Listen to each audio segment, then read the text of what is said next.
Good afternoon. My name is Paul Cooper. I will be moderating this session. Dr.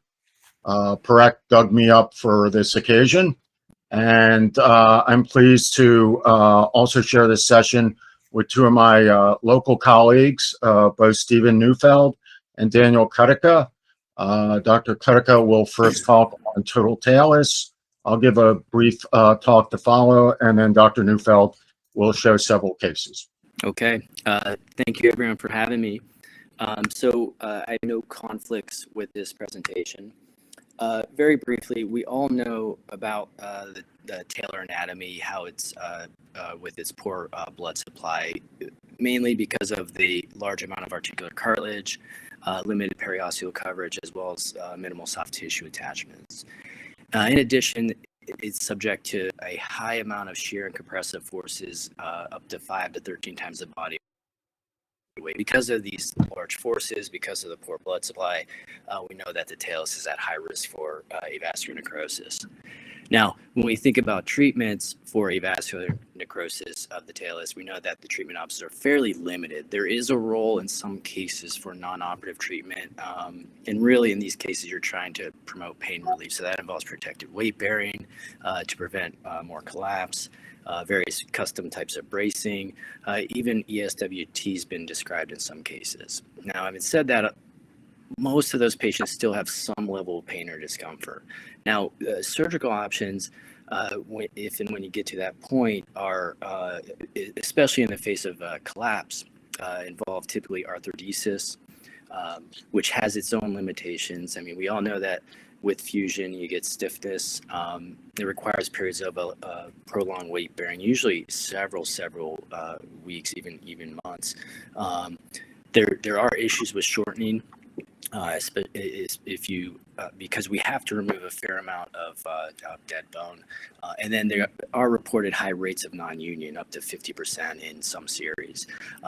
And then the other option, and which is becoming much more of a realistic and common option, is total talus replacement. Okay, so why total talus replacement? Well, it's been well studied, and there's good studies showing this provides adequate pain relief. You're preserving motion, so in theory, a better functional outcome. You don't get the limb shortening. There's shorter periods of non-weight bearing, and there is the potential to the need for a fusion potentially if your implant lasts. It's actually been around for quite some time. In 1997, out of Taiwan, Harun Groj group described a talar body replacement with a peg into the talar head, and this was a stainless steel implant that you can see in this photo on the right.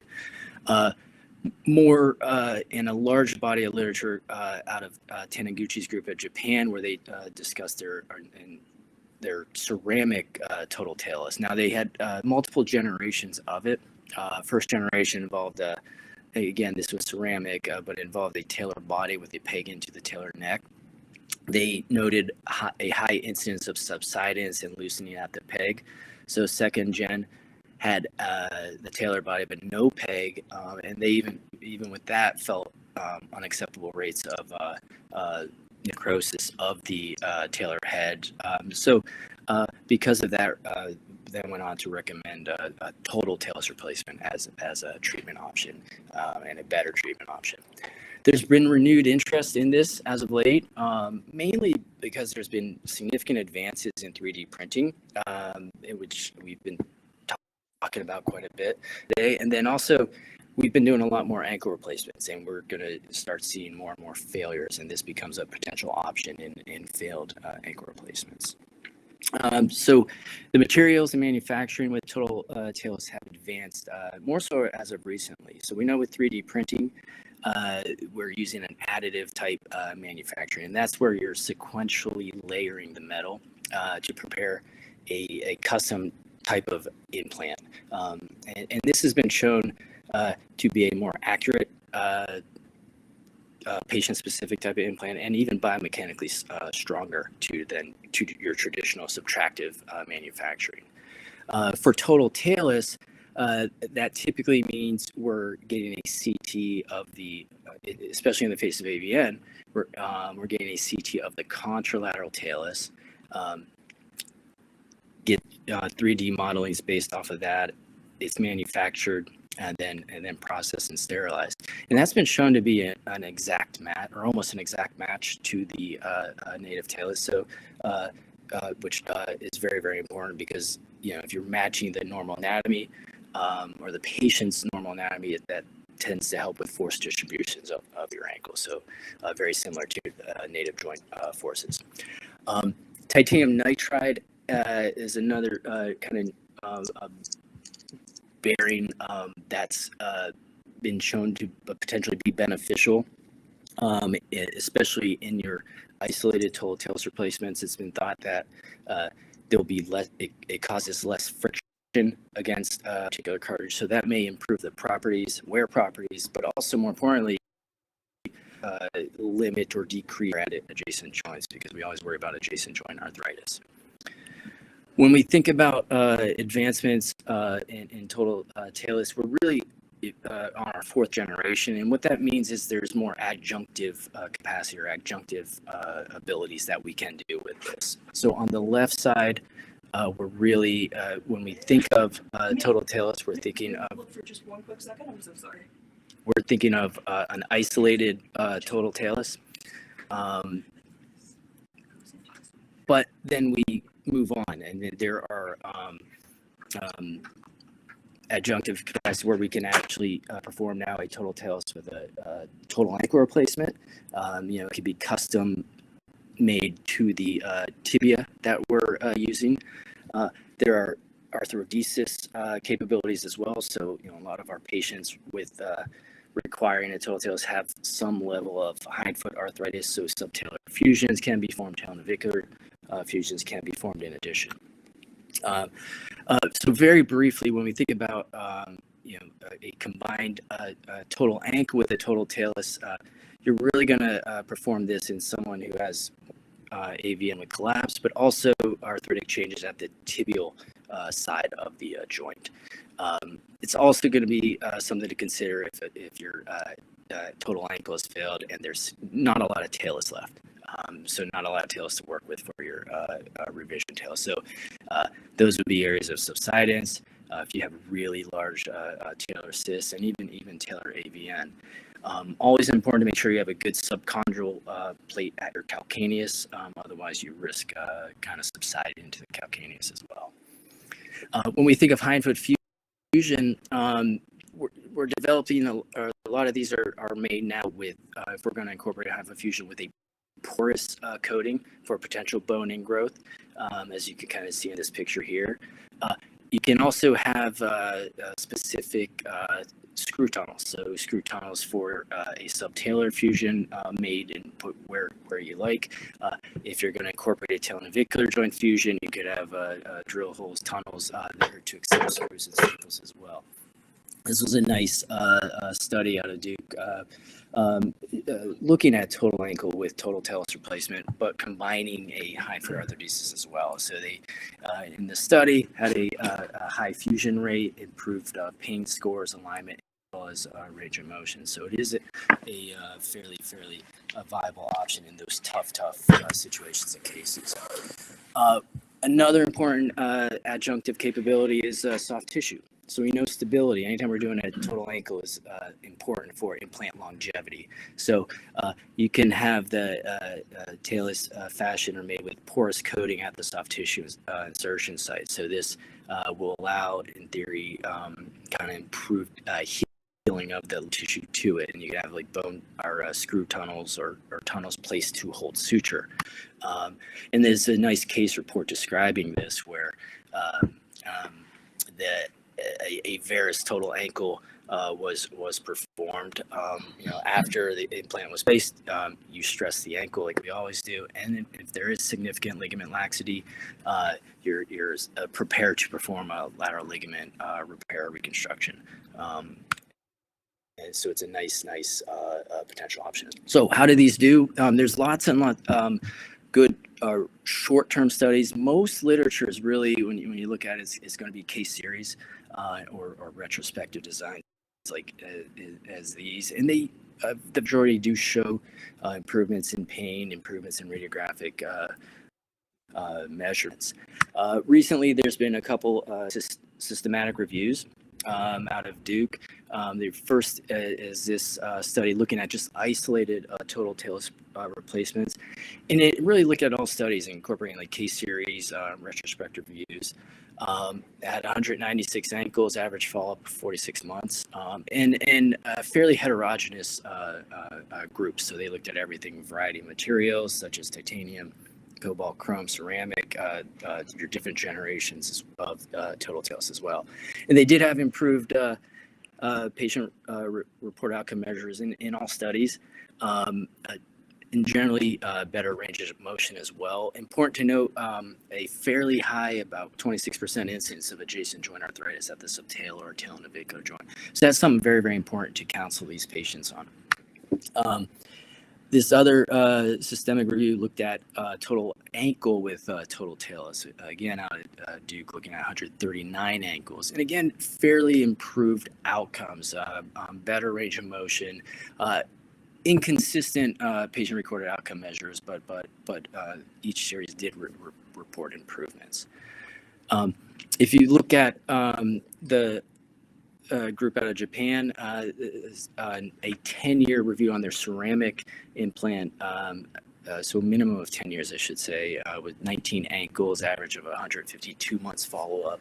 And their series showed improved outcome measures, no failures of their implant or subsidence. Interesting to note, 17 out of 19 of the patients had some level of periarticular osteophytes, low level but present of adjacent joint arthritis at your tailnavicular, subtalar, and ankle joints. But they noted that none of this affected outcome scores. If you look, their average BMI was only 22.9, so you can't, they noted that you can't translate that to larger, heavier patients, so they don't know if that they would still have as good of outcomes. The only real comparative study is this right here out of that group in Taiwan. 24 patients in each group comparing TTC fusion versus a talar body replacement. So this isn't a true total talus, but a talar body, and it did show improvements in your talar body replacement as opposed to the TTC, and then higher adjacent joint arthritis in your TTC fusion as well.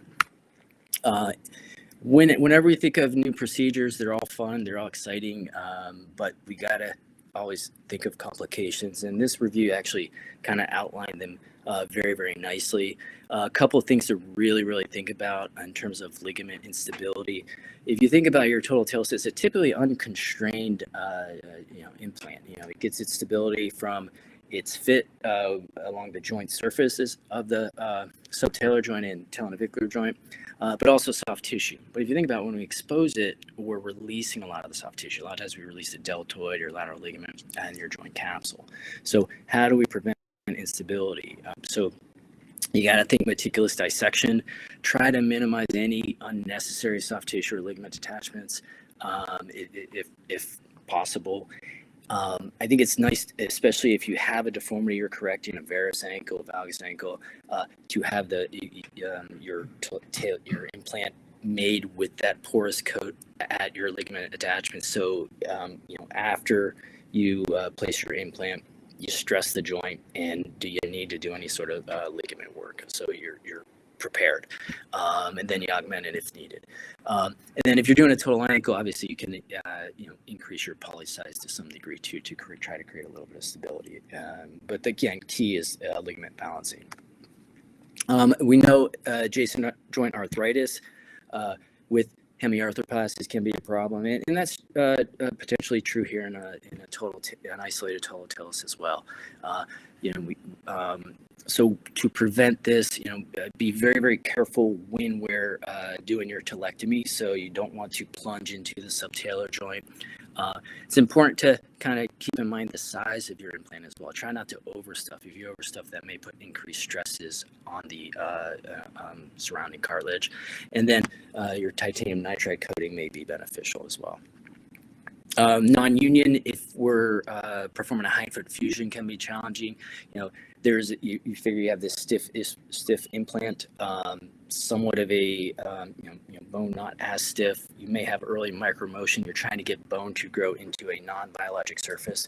So that's a real risk that we need to counsel patients about. So in attempts to prevent, biologics. I mean, not that that's going to prevent every non-union, but bone graft and your other types of whether it be DBM or platelet factor biologics to try to improve the likelihood of union are going to be very, very important in these situations. So based on the limited literature, we know that total talus is an effective treatment for talar AVN and other pathologies.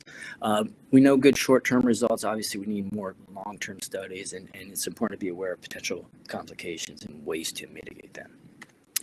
And thank you very much. Thank you, Daniel. So I'm just going to build on what Daniel was talking about and take it a little farther and talk about custom total ankle replacement. Just my experience, trial and error, since there's really been not much out there as far as predicates on designing customs, and just share my experience and some of the results. And next, please. These are my disclosures. Next. So some of the challenges that Daniel talked about, mainly that we have to focus on is not only AVM, but the porosity of the bone and also any extent of bone loss, and also adjacent joint arthrosis. Next. So when is a custom total ankle preferred? Well, obviously in revisions, it has some significant advantages because you can address any bone loss, but even in some of the primaries, at least with AVN doing total talus, extensive bone loss where off-the-shelf implants would not be feasible, any deformities. These can all be somewhat addressed using a custom design. Next. Is there an optimal design? No. I mean, not only does each case have unique challenges, but each total ankle fails in different methods and ways. I'm predominantly a star ankle person, and so a lot of what I'm sharing with you today is based on revising stars and staying and trying to keep the star ankle continuing line. Next. When we talk about the talar component, Daniel mentioned about total talus versus total ankle. Also briefly touched on flat top versus total talus. Other issues include, do you do a hemiarthroplasty versus a fusion? My experience, both with tailnavicular and subtalar fusions at the same time, have been very high non-union rates. And then one thing Daniel did briefly talk about is subsidence of the talar body into the calcaneus. Next. When we talk about talar fixation, you're really down to pegs versus screws. One of the potential problems with just screws is that as you're compressing or cinching this down, as you see on the slide on the top, you can also then translate this posteriorly, which can be challenging in order to keep the joint congruent. The optimal I found has been a small peg to prevent that translation in conjunction with 2 screws. Next. And this is kind of the evolution. We went from a big peg to a small peg because the big pegs are extremely difficult, especially in some of these ankylosed joints, to get in and plantar flex sufficiently, whereas the small peg combined with screws have been optimal. Next.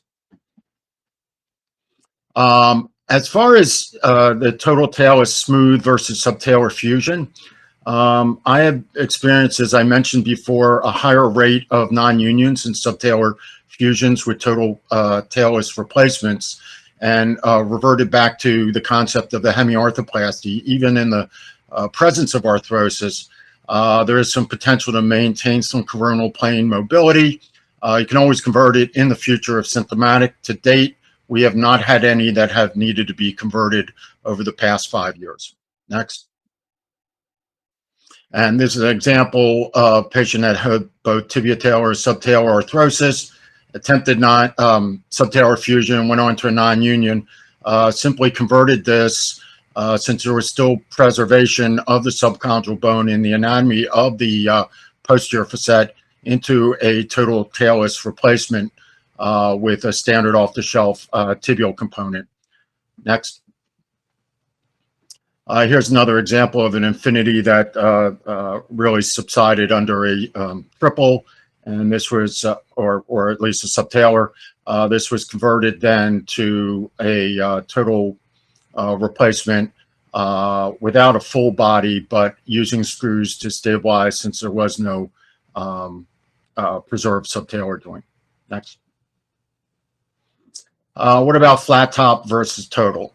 They're both relatively easy to do. It really comes down to what you have to work with. If you have less than 50% bone stock, avascular necrosis, or subtalar arthrosis, you might be better served moving to a total talus, which has been my default. Next. And here's a couple examples. We try and use a short peg with fully threaded, robust screws. These are 6/0 screws. Sometimes we've put 7/0s in, and these are not locked, but allowed to compress. Next. Example here of just converting an infinity that, as you can see, was kind of stuck down in Aquinas, maybe during the because of the orientation of the cut.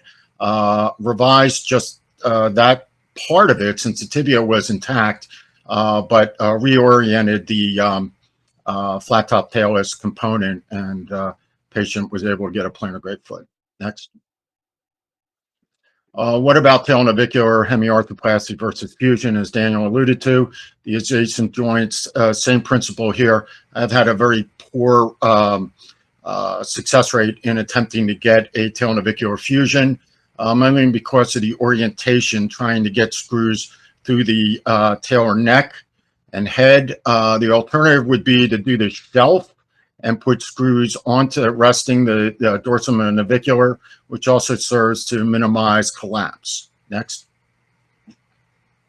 It briefly touched on, possibly not a major issue, but one that I've experienced in several cases, is subchondral or talar subsidence in past the subchondral bone due to loss of integrity of the calcaneus subchondral bone.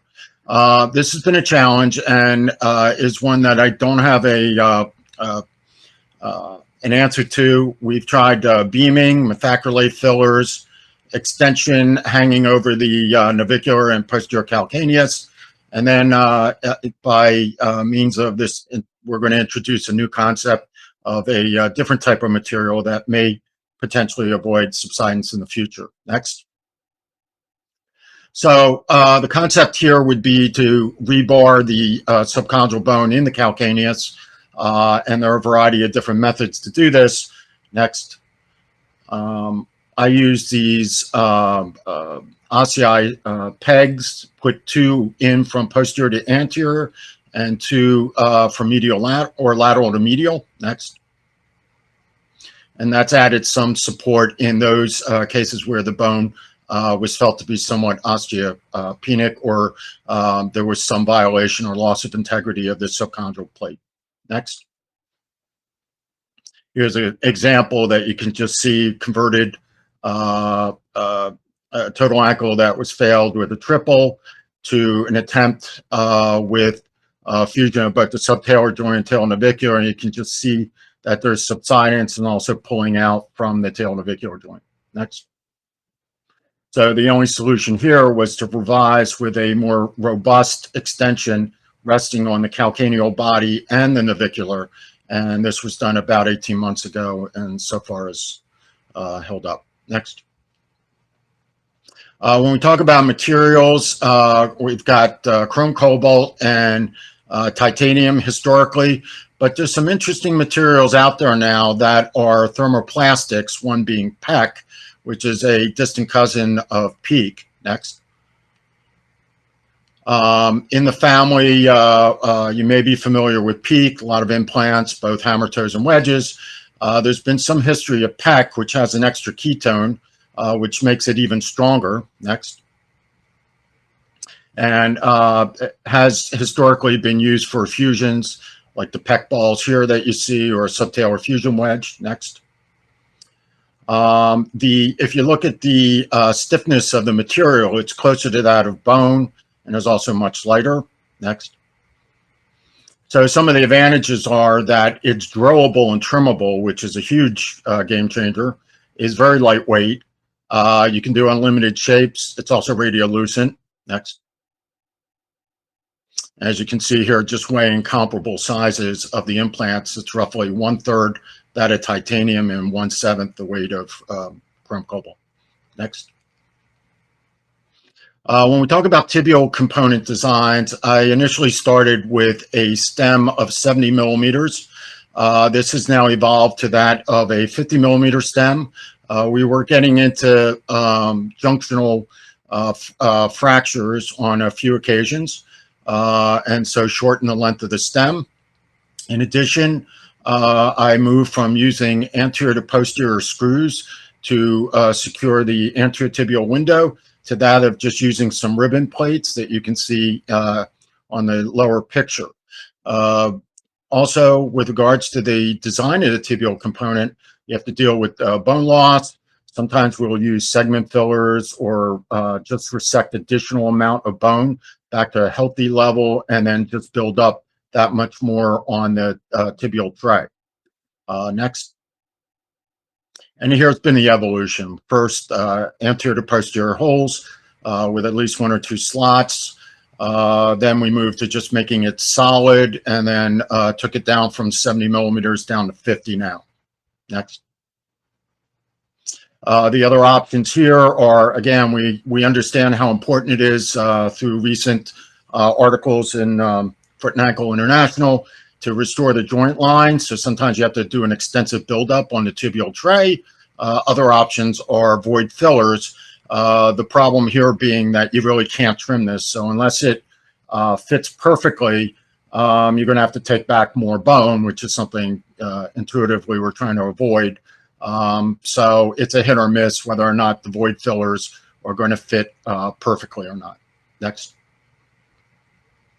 And here's just a couple examples.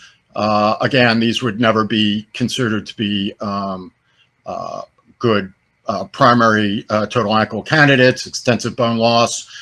Here was a total ankle that was done that intraop surprised me with a huge defect bone loss in the metaphyseal area and the tibia. And then this was converted with void filler on the right side. Next. Next, yeah. So overall, in summary, on the tibial stem component, optimal length, 50 millimeters. Can you go back one? Trying to avoid the defect fillers. It's best to resect, but the caveat there is you don't want to be taking out too much bone. So there has to be a healthy balance. You want to get the joint line back to where it should be. I recommend now just using a ribbon plate as opposed to locking or capturing the tibial window. Interestingly, in all cases, we've had 100% tibial union, whether we used anterior to posterior screws or ribbon plates. Next. Again, this is where you have to think out of the box. Here's a case coming up that had failed and also had a medial malleolar fracture, non-union. The star, one of the weak spots is that it can tend to slide medially and impact the medial malleolus. In this case, that would be something we really want to avoid. So one option here is to just put a small blocker to prevent medial translation and impaction against the medial malleolus. Next. I'm just going to briefly summarize some of the findings from our study that was recently reported and shown at the this year's AAOS meeting. Next. So we looked at the star and those that had failed and evaluated those cases that were a full revision to a custom total ankle replacement. Next. We had 45 patients, but healed out of that 19 with a minimum of 2-year follow-up. They were all performed by myself. All of these were disasters, and we're really either looking at either TTC fusion, pantalar fusion, or below-knee amputations. So these were the worst of the worst. Next. Again, Daniel went over this a little bit about the DICOM images and how this is created. These were all done by one company that I use, Adjunctive, which is now part of Paragon 28. Next, please. And then we looked at outcomes, both radiographic, comparing the post-op radiograph findings compared to the initial post-ops of the primary total ankle. Next, as well as PROMIS scores. And overall, there was significant improvement in all PROMIS scores. Next, and a mean follow-up of 37 months. There was no difference in the initial alignment of the primary versus what the revision. So we were able to really recreate the overall alignment pretty close to the initial desired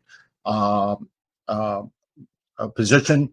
The short-term survivorship is 100% at the 37 months. We did get one periprosthetic fracture at the junction of where the end of the 70 millimeter stem was, and that's why we have moved now to the 50 millimeter. Also, one needed a tarsal tunnel release and gutter impingement. Next. So conclusion was that it can, at least in the short term, be very efficacious. And we're going to do a longer term follow-up study now that we're up to roughly about 70 of these custom total ankles. And once those get to a minimum 2-year follow-up, we'll have a much larger ongoing study. Next. So in conclusion, I think custom total ankle arthroplasties are a very effective tool for complex primary cases as well as revisions, especially in the presence of significant deformity, bone loss, and avascular necrosis, optimal for the failed revision. There is an unlimited amount of customization, but the surgeon really needs to be in contact and discussing with the design engineer and conveying what his thoughts are. And this really is a two-way dialogue, because no two ankles really present the same, even though most of mine look like they, pretty much consistent. Each one is individually designed and taken in the unique factors into that design into account. And we have found, at least in the short term, that the functional outcomes have been close to historically the primary total ankles that we put in, and that's a future study also. So that's the end of my part of this talk, and I think Steve was going to show some cases. Good, thanks, guys. Okay, so I'm going to piggyback on what these incredibly talented surgeons, Dr. Cuttica and Cooper, started us on, and show you some case examples to illustrate some of our points. All right, again, no conflict. So again, number one, you could think about the talus as a freestanding talus, whether it's fused or not fused. You can look at a talus and put it with a tibia, whether that talus again is fused or not fused, whether the tibia is standard or custom. So let's go through a couple of cases illustrating that point. So here's a 55-year-old male with steroid use. He was diagnosed with symptomatic AV end of the talus, so we needed to replace the talus. On the scope, though, he had essentially a non-arthritic tibia. So at the time, the thought was, well, you don't need a tibia implant, and he absolutely refused a fusion. So this is a case where you got to think about your custom talus options, as Paul and Dan talked about, whether you use one of the newer implants like PEC or a ceramic, which I don't think is FDA approved yet, or the various metal titanium alloys. In this case, this wasn't mine, but this was a PEC implant which was chosen. And here's an example of what this looks like, where it's radiolucent, and you can see how it was fixed with tightrope type device, and there's good motion. We have no long-term follow-up on it, but that's the idea. So the thought process on that one was the talus was bad, the joints underneath the talus were fine, and the tibia was fine. So all you really needed in this case was to use a talus implant. Next case is a 50-year-old male with an arthritic ankle. In 2010, he underwent a standard agility replacement. We were happy with those results, but over 10 years, that agility, as most of our agilities after 10 years, start to fail. And you can see in this case, as we analyzed our x-rays, the syndesmosis fused, the tibia seems to be intact, but the talus completely subsided into the subtalar joint. So in this case, we have bone loss in the talus, so we need to make that up. There's not enough talus, so you either do a fusion or you put in a custom talus.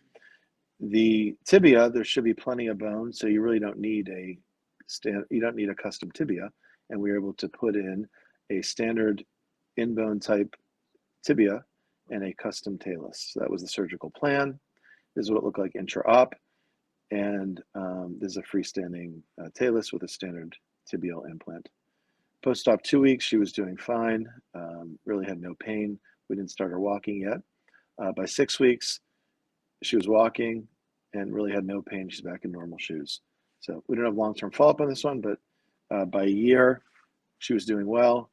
Everything healed in nicely. She had decent range of motion and she was walking fine.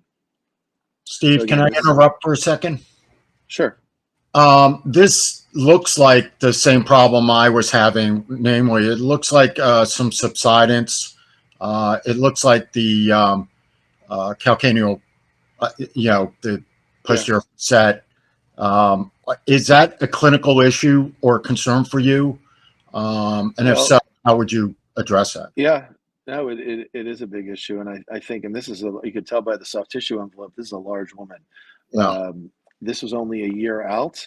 When I look at the 6 weeks compared to the year, I can't tell exactly how much subsidence there is, but I would imagine there is some. So yeah, I think eventually this will probably subside to hopefully a stable position where the bone will harden, but who knows? I mean, this talus, as you know, weighs a lot, and she's putting a lot of weight on this thing. So yeah, she'll probably end up with some impingement in the front of her ankle and some pain. Which I'll send across the river to you. Thank you. Thank God you're here. Okay. All right, let's go on. This is another fun case, which will eventually make its way across the river. This is a 50-year-old NASA scientist. When I saw him originally, he had some ankle arthritis, a varus talus. He had a cavus foot with some early arthritis. So the plan back then was to do a lateral closing wedge osteotomy and agility replacement. That was what was available at the time, and do some soft tissue balancing. And this is where he was in 2007. At the time, I was somewhat pleased with his results. In 2008, he was back to work. He was walking. He was happy. I wasn't ecstatic with my X-ray findings, but he was doing just fine. He's a big guy too. You can kind of see a soft tissue envelope. By 2015, however, now we're 8 years post-op, he's developing swelling and pain, and you can start to see that this thing is starting to fail. And my antenna's up, and I'm worried about this. And as the year goes on, he's getting worsening in pain and worsening deformity, and that agility is completely collapsing. So the plan was to do revision ankle. I noticed on the CT scan that he actually had fractured right through his talus. So the plan was to do a subtalar fusion as well. It's starting to be an extremely difficult case. I wasn't excited about my cuts. I wasn't excited it was all done freehand. He did fairly well. He had mild pain. By 8 months, he was weight bearing. However, at a year, he was painful. I didn't think the implant changed. I didn't think that it subsided very much, but he was in pain. At this point, though, it was not only in pain, but he was red, he was swollen. I was concerned about infection. So I did a open biopsy, did a lab workup. It was negative for an infection. So I just assumed it was loosening synovitis. We tried an Arizona brace. And the plan would be to eventually do a revision. So this is 2017. We didn't have the custom implants that we have in 2024. So that was the original plan.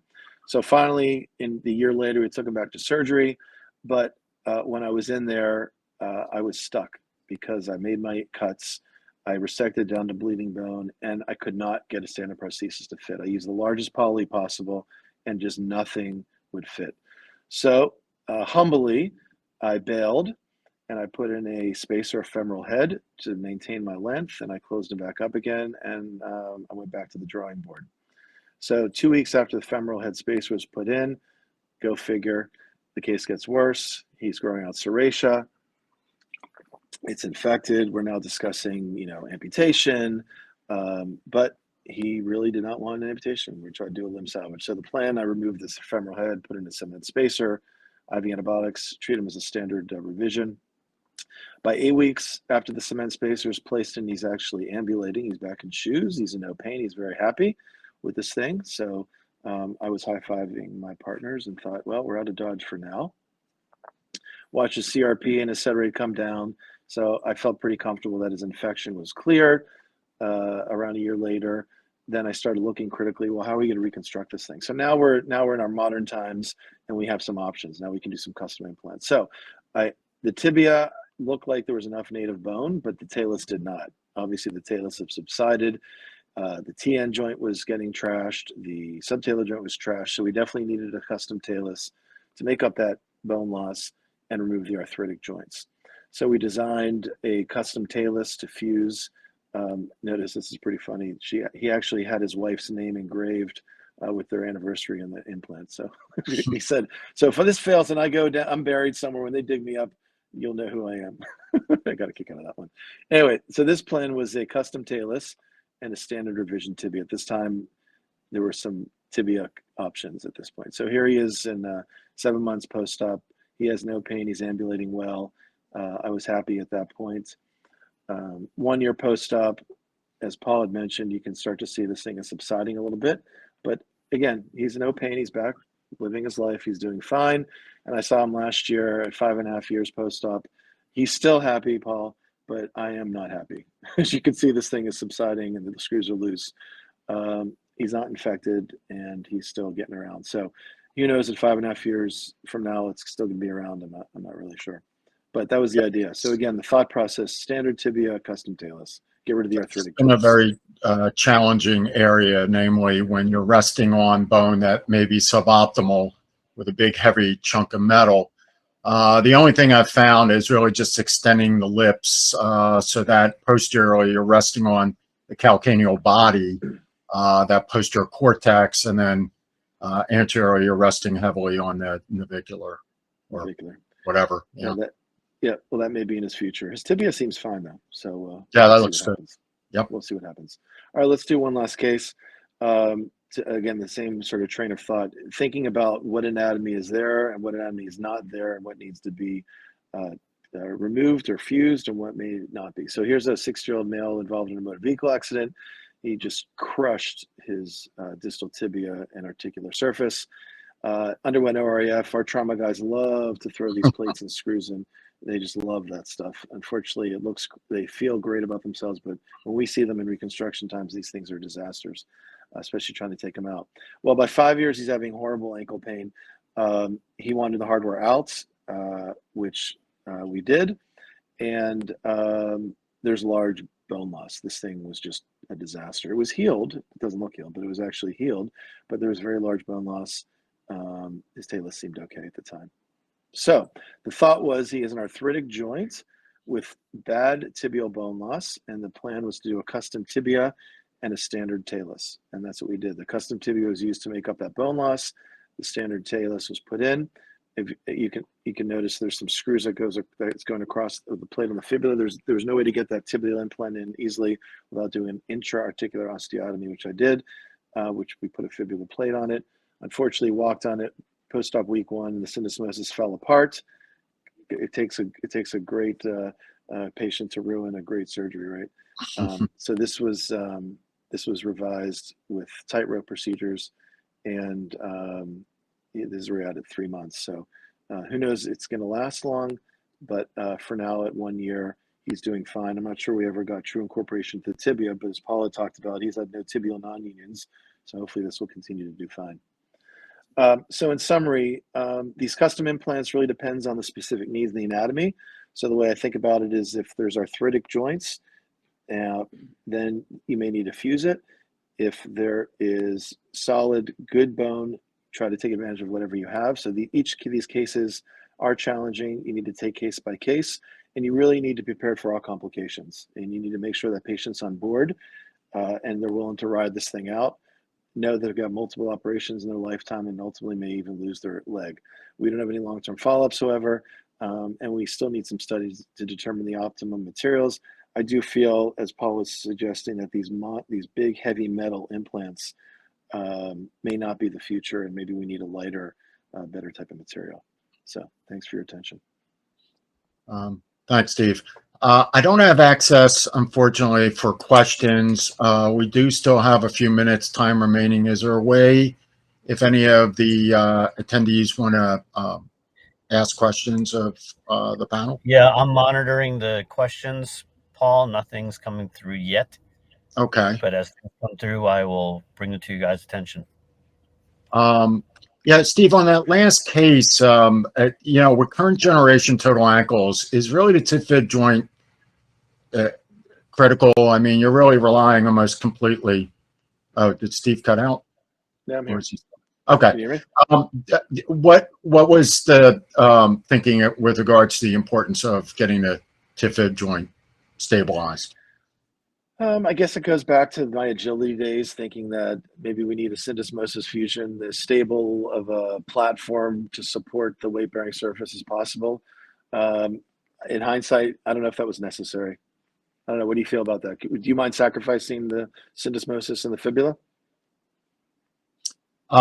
Yes, I've done several cases where there was either a fibulectomy, partial fibulectomy, or diastasis of tib fib joint, and miraculously, because most of these generation ankles are fairly stable in the coronal plane, we were able to just balance it with soft tissue issues, and to date, none of those have failed. I wouldn't necessarily recommend it for the young of heart if you have a fibulectomy, but I think it just highlights that the current generation ankles really are almost, you know, for the most part, axial loaded and not requiring that locking in of the tib fib in order to increase surface area or contact to ensure success, as Charlie Saltzman originally indicated with the agilities. If you didn't have the tib fib joint, I think it was in the high 60% chance that you could get failure. So I think nowadays it's probably less critical, and I don't go after it. Yeah. Okay, it's good to know. Still have a couple minutes. I have a question. Are all Talus replacement options available to all specialists? Yeah. So the short answer is yes, but it all depends on cost. So we had to negotiate rather aggressively in order to use it in our hospital care system. And now they're only about 10% more expensive than the primary total ankles that we put in. So really it stays under the radar. I don't know with regards to VA, but the Taluses are running, what, about 12 maybe, ballpark 12 to 15. Primary total ankles running around that the same amount. So the answer is they are available. It's just whether or not VA system will pay for it. And possibility. You know, Bob, I have a sort of a follow-up question a little bit to that. So, you know, in the past, we've tried to get standard off-the-shelf talar replacements with stems or tibias with stems, but the FDA won't or has not approved it. Do you think some of the work that you've done and then other guys around the country can then, with stem talus as custom, could convince companies in the FDA to approve a standard off-the-shelf stem talus or tibia? Yeah, that's any talk about that? Well, I remember that, go back maybe about 10, 12 years, the mobility, which has a shorter stem, was being trialed through J&J and then DePuy in the US. And I think it was kind of killed because they were not able to get traction on the stem, you know, with an anterior window, namely. I think after the buccal palpus fiasco, very, very hard to get any kind of significant stem implant in there. That being said, I have to say, I've taken out now one that did get infected with this rather robust void, you know, roughened titanium stem surface. And, you know, traditionally when we look at failed total ankles and we pull them out, I get, you know, maybe 1-2% of bone ingrowth. This thing, I needed a tungsten carbide drill bit to really just carve it out. It was fully integrated. That was 1 year out. So there's no question that I think the stems really have a value. I don't really know if, and I'm certainly not one to rock the boat from an FDA standpoint to ask the question. And, but I think as far as revisions go, and even off the shelf primaries with severe extensive loss of integrity of the subchondral plate, it's going to fail unless you really do something stemmed, whether it's with the in bone or a custom stemmed implant. Yeah, I think for most of us, getting a custom implant is a big deal. It's expensive in most of our hospitals. It takes a long time to get it. And it would be nice if industry would allow us to have better revision systems with stems off the shelf. Yeah, that's always been kind of the third rail that people try not to touch. Yeah. We got time for one quick question. If you guys maybe want to answer this fairly quickly. Would AVN in the calcaneus affect the options to treat AVN in the talar dome of the same foot? Dan? I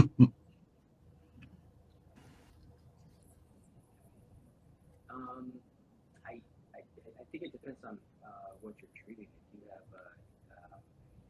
you're doing a total talus in that, and you're just doing an isolated total talus, I think the worry there is it's going to collapse. So I think you got to be very, very cautious with that.